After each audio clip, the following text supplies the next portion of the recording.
And the talent today, we're in a cultivate and collaborate era. People want to build alongside you. They don't necessarily just want to follow you and go where you tell them to go. They want to collaborate with you. They want to be part of the cultivation process. And we have to allow for that as leaders, or we will lose our people. Oh my goodness.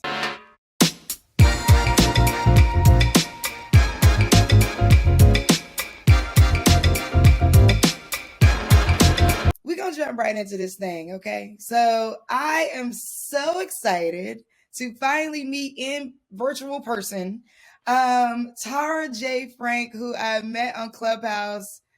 I don't even know. I guess what, a year now ago? Probably. I mean, what is time anymore? Listen, I've been feeling since I think I was born feeling like, what is time anyway? Right. Somebody created that and it's not fair. So Time is a construct. I am so happy to be here with you, by the way. Thank you for inviting me. thank you for coming. So she is an equity strategist. She has a new book coming out May the 3rd. We're going to talk about it. It's called The Waymakers, Clearing the Path to Workplace Equity and Competency with Competency and Confidence. I love that you added that competency and confidence piece, and we should get into it. But first, what is an equity strategist? Great question. So, as an equity strategist, I basically help companies, number one, better understand the nature of their workplace culture today, so the degree to which it is equitable or not. Two, help them imagine a preferred future that would be more equitable and inclusive, and basically build the bridge between those 2 points. So help them define right strategies, tactics, actions, bold choices, etc., that will help them get from where they are to where they want to be. That was a good one. Look, I already started taking notes. I She always taking notes. got a Every notepad. time she always got a whole notebook full of notes. We gonna Yeah. have to publish those notes at some point to get. Okay, I don't know. I don't know about that. I don't know about that. But I mean, Tara, let me try to tell you because, like, we get information. Like our amazing good girlfriends when they come on, they send us, information about who you are and what you do and all of that. All of the amazingness, right? So Yep. the first thing I was like, oh my god, I haven't hired anybody yet. What should I be thinking about, right? As I think about building this workplace that I'm going to have. Like, I haven't hired not one single soul, but I'm trying to do it right, Tara. You know what I'm trying to get it right. I love that question, honestly. And, I used to work in corporate America for 21 years. And then when I started my own company, I had to do exactly what you're talking about. So the first thing I did was define my beliefs and values and the beliefs and values that I wanted the company to abide by. That's a really important first step. But once we define our beliefs and values, what's honestly so important is to double click on that and say, okay, how will our values manifest? What kinds of choices and behaviors will we make as leaders and employees as a result of having these beliefs and values? Because the number one thing I talk to leaders about all the time is it doesn't matter who you say you are. It doesn't even matter, always the rules you put in place to prove to people that you are who you say you are. What matters is how you show up every single day. So those choices and behaviors are critical. And then obviously you need to figure out how you're going to hold people accountable for behaving in those ways that you're committed to. So that's your plan. That's your plan, Takia. That's how we do it. Don't worry about it. I wrote it down. I wrote it down. Don't worry about that. I know you did. I wrote it down. I'm typing it up too because I didn't know Takia was gonna turn that into this kind of session. But since we doing that, Tara, I got questions too. Okay. Okay, good. I have a couple people, right? So I love the if you're building, here's what you need to think about. Now I got a couple people. You know what I'm saying? So I think what happened is I went from me and some volunteers and me and an assistant and me and, now a couple people to a team of 11, 12 people. Mm-hmm. And in the beginning, when it was just me and a couple people, we were getting things done. Right. We were like, oh, we're just doing a great thing in the world. But then as we got to 10 people, it was like, okay, now we have to create a culture. Yes. And we have core values. And but I think that how will your values manifest? And this may be something, I'd be interested to hear how you work with companies in this way, because I'm sure they, most of the time, the corporation's core values is like a first, second thing. Oh, core values. How those values manifest. Can you talk to us about how, because then you have all these people who are, running with them in a sense, right? Right. So then there's an accountability factor, because like, oh, you're not upholding the company values when you're being unethical, when you're Hmm. showcasing inequities of your own or your bias. How do you talk people through that part? Like how the Yeah. values are manifesting? You have asked a humongous and beautiful question, I want to say, first of all. And here's what I say to companies, like, culture lives on three levels. And I kind of alluded to it, but I really want to break this down. So, culture lives on three levels. The first level is the claim. This is who we say we are. These are your beliefs and values that are on your website. They may be on your wall. The CEO might talk about them when he has a company forum or she has a company forum. So that's your claim. That's the first level. The second level is the policy. So again, these are the rules we put in place to reinforce our claims. So if we say we value women at work, a policy might be a flex work policy. Okay, that's all good so far. The norms, however, this is the level that really matters. This is where we create and sustain workplace culture or don't. And companies do not pay enough attention to how people are, again, making choices and exhibiting behaviors every single day. So when I first engage with a company, I always encourage them to do a climate assessment or an employee experience survey. Not an engagement survey, because I don't need you to tell me if you're happy. I don't need you to tell me what you think about what I think. I need to know what you are actually experiencing every single day, because the experiences actually lead to the quality of the relationship. And the quality of the relationship is what predicts the outcome. Does that make sense? So we focus on Mm. employee experience. We decide, okay, if this is the employee experience we're having today, what employee experience do we want to have tomorrow? What will that require of us? What has to be true, right? Let's put that in place. And then we need to have really conscious conversations about how we'll hold people accountable when they get off track. Because guess what? People will get off track. We are people after all, right? I'm just I'm over here sweating, okay? You know how somebody drop something on you and you just put your pen down and you walk off. If I would have just walked off out of here, I'd have went on ahead and left. So what you're just saying to me is that's why we need to hire you, because I got lost probably at the second culture. Do you know what I mean? At the policy. Like I'm just like, wait, what? Like, but hold on. And I don't even have nobody yet. That's the thing that's getting me. That's why I wrote The Waymakers, honestly. I'm trying to help people make a way for those who have been left out, cast aside, underestimated, right? Kept on the outside of the learning loop instead of inside where all the good stuff is happening. And not all leaders really have the capacity, the leadership capacity to lead in this way. We're Mm. not trained to lead in this way.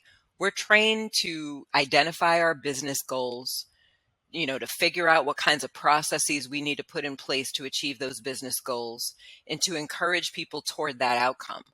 We're not trained to lead equitably and inclusively. And in my opinion, if you're a leader in the future or even today and you can't lead equitably and inclusively, you can't lead. Period. Is the book on pre-order? Yes. Okay, Yes. good, because we're gonna need to go. Everybody, make sure. Okay, you need to go ahead and make sure you order the book today. Okay, if by the time you're hearing it, it's past May 3rd, then don't hesitate. Right now, while you're listening, go ahead and navigate to your nearest bookseller, Amazon. Go do what you got to do, because the Waymakers clearing the path to workplace equity with competence and confidence. If it is anywhere near what you've been sharing with us today, then all of these small business owners that we're talking about need it. And you know, I'm smiling, but I ain't playing, right? Like I think that when you say the quality of the experience determines the outcome, like the quality of that relationship experience, Yes, predicts the outcome, right? Like, that's the key. here's my example, and this is an example we can all relate to.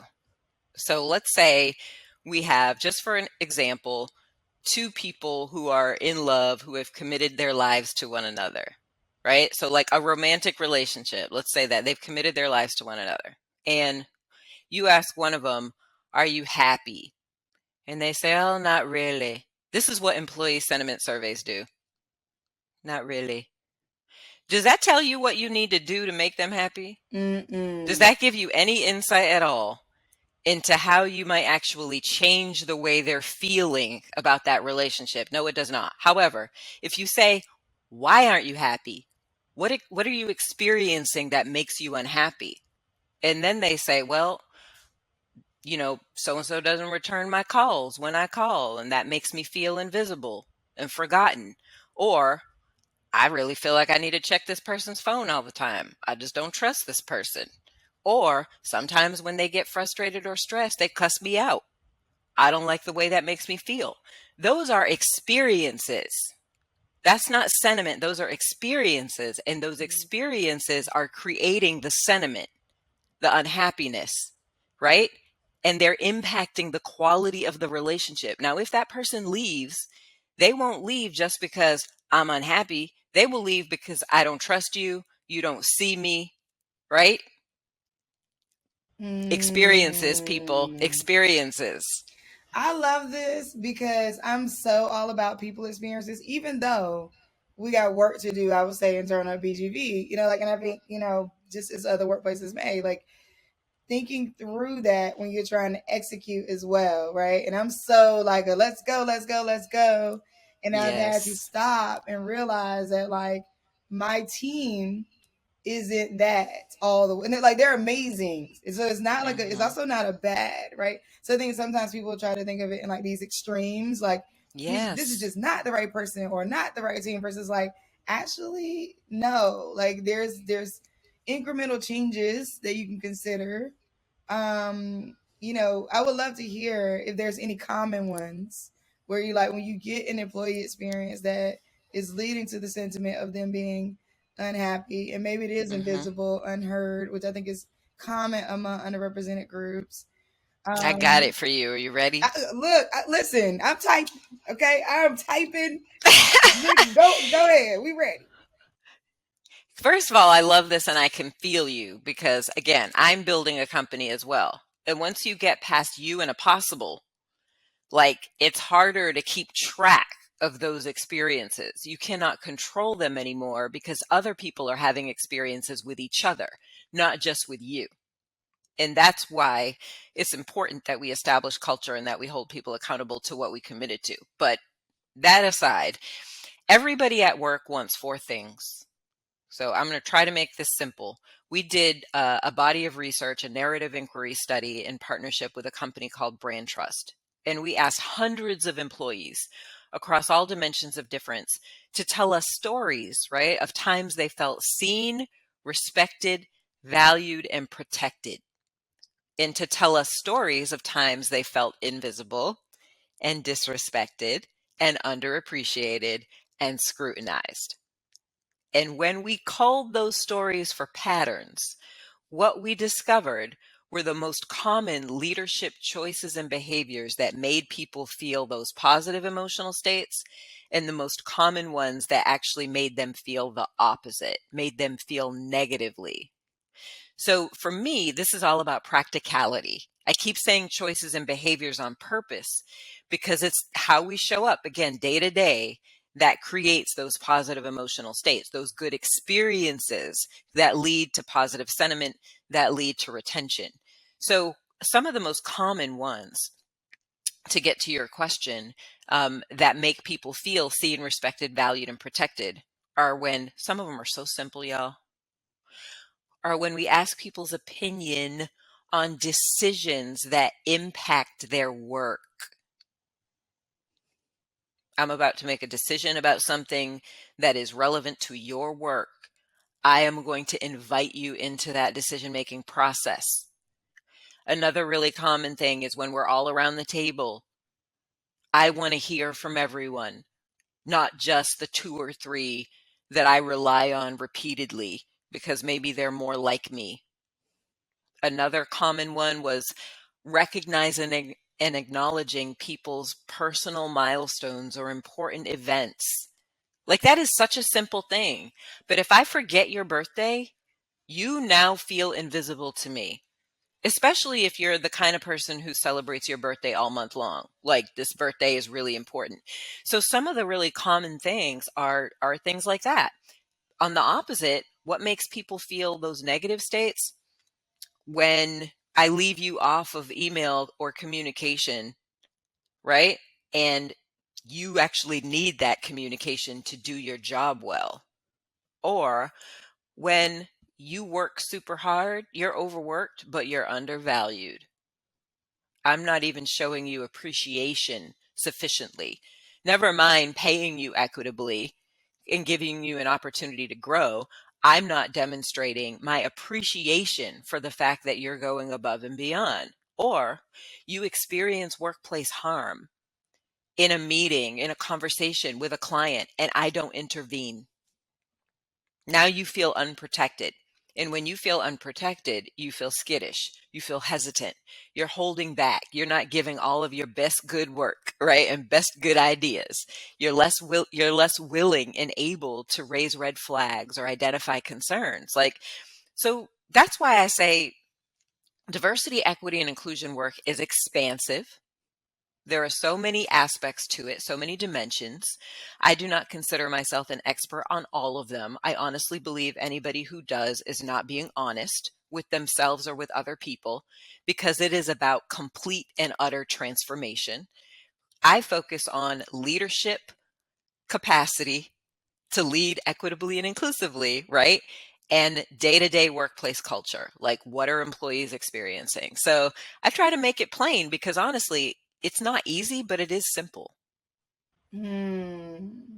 Yeah, I mean, my fingers hurt. I went back to college for a second there, and my fingers are hurting, because you got to write real fast. You got to write quickly to get it all. But one of the questions that I have, and I see with a lot of female, women in entrepreneurship, is they have the compassion, the love, the care that it takes to run organizations, and that part, but they're lacking the substance. Not the substance, but they're The lacking, skill, yeah, maybe. like they're lacking the ability to put it to action, like the accountability part. That's where it's like, Hmm. holding people accountable is where they're like Yes. setting the rules, that sort of thing is where, and then really following, like, okay, we said that if you did this, this is what's going to happen. Because they care so much, they don't do what they said was going to happen if this, you did this thing. And so Yeah. now, you know, Yeah. Now you have uh, a culture yes, problem. Now you're sending signals to everybody else that you don't mean what you say, that you're not going to hold people accountable to your cultural norms. right. So now you have a potential mutiny on your hands. Everybody's going to think to themselves, oh, we said this is how we were going to operate, but since we're not being held accountable to that, I'm going to interpret these rules or these norms according to my preferences. Okay, wait, stop there. Because I think, I have experienced that. If it has gotten to that point, how do you look? We might just have to hire you. I don't know what we got to do. That's what I'm saying. But That's what I'm you know what I'm saying. saying? Like, it Saying. just, Everybody but got you. we're going to read the book. We're going to definitely read the book. But I wrote the book for people to know how to do this, but yes, yes, how do yes. you rein it in at that point? Right? Like it, like, Yep. yeah. Mm, You gotta call a timeout. mm. So as a leader, right? So I have a company, I have a team. If I felt like we were getting totally off track on the norms we agreed to, and let me just say, one of the most powerful things you can do when you're first starting a team, when you're bringing people together, is establish a psychological contract. This is who we want to be as a team. This is how we want to behave. This is what everybody needs individually. This is what we're willing to commit. Are we aligned? Are we aligned on that? Everybody nods their head. Yes, we're aligned. What this does is it provides an anchor for you to return to when people forget that. So you're going along, everybody's doing their work. And let's also be honest, in times of great stress, like right now, we're launching a book in 6 days. My team is stressed. They are working so hard. And each of them is doing their very best at the role they are supposed to play. That can create tension when the stakes are really high and the time is short, right? So, one, as a leader, understand, is there something circumstantially happening right now that's maybe causing people to not, be the very best version of their professional self, because they're stressed and we're human beings and sometimes things take a toll on us. So I always ask myself that first. Are things really off the rails? Or are we just going through a difficult time right now, understandably and legitimately? And will we kind of get beyond this? Okay, that's the first thing. The second thing, if it is off the rails, you got to call a timeout. Bring everybody together. Hey, as a leader, I always first acknowledge what my role may have been in how things are evolving. I've been reflecting. I realize, right, that I could, should have A, B, C. I want to talk about how we're working together right now because I know we all have our hearts in the right place and we're all equally committed to the success of this organization. Let's talk about what's working. Let's talk about what's not working as well for each of us because we are a company, but we're also people. And let's recommit to the norms we initially established. I love that because those are things that I do, but Hmm. had no name for them. I just grew up and I grew up where my mom would call family meetings if things got too crazy. She's like, "Ho, ho, ho! Wait a Amen. minute, everybody come together. Let's just figure it out." Hmm. And so I just adapted that. So I think like for everybody out there who's listening, and you're listening to some of the things that Tara's mentioning, and you have been doing those things, like I think it's also awesome to just hear from industry or from people working in other realms that you're actually doing some great things. Like you don't always recognize it because you're kind of like you're building your business, your head down, all those things. I want to make a point too, if it's okay, related to that, because I wrote the Waymakers for leaders with power and position, right? Who have an opportunity to shape culture and to reshape culture so that they can lead better for people like us, quite frankly. That's what I wrote the book for. What I have found, because so many of us want to support me, they love me, we're best good girlfriends, like the three of us will be coming off of this call, because they want to support me, they've bought the book too. And what they're telling me is, Tara, I feel so validated reading this book.